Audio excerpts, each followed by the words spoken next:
Hello everyone, my name is Chris from Talk with Chris English. Welcome to today's English learning tip video.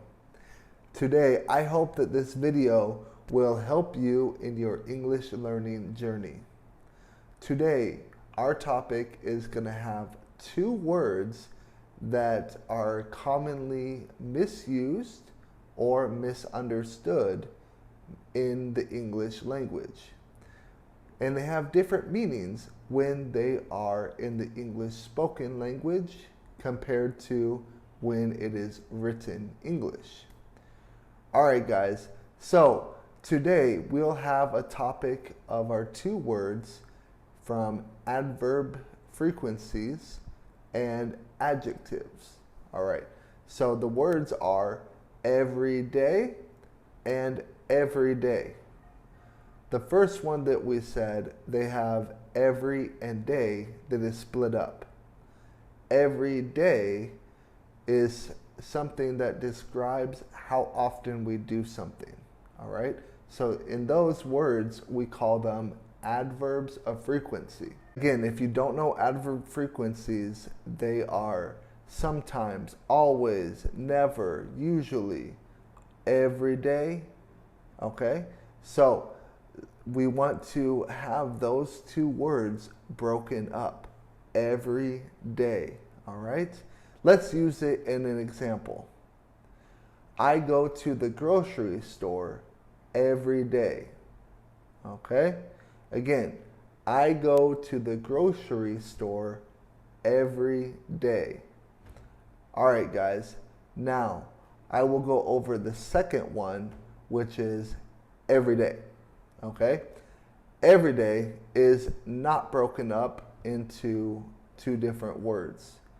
It is one word, and that is an adjective. An adjective is a word that describes the noun in that sentence. Okay? So, we will say it a little bit faster. Every day.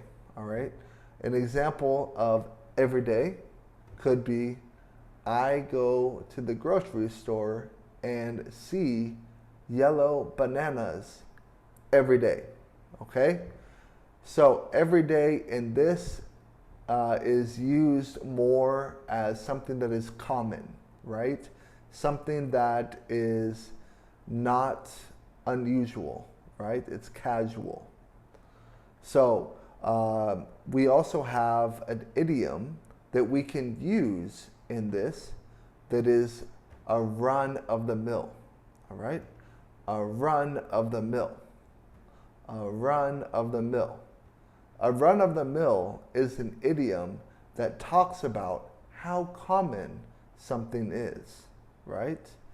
So, yeah, again, these are a couple of words that are commonly misunderstood because they sound exactly the same in the spoken English, but they have different meanings. All right? You have to be careful in the English language because there are a lot of these that are tricky.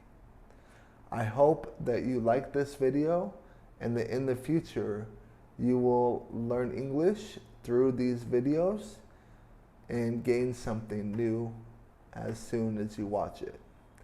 Thank you guys. I hope to see you soon. I'll see you in our next video at Talk with Chris. Goodbye.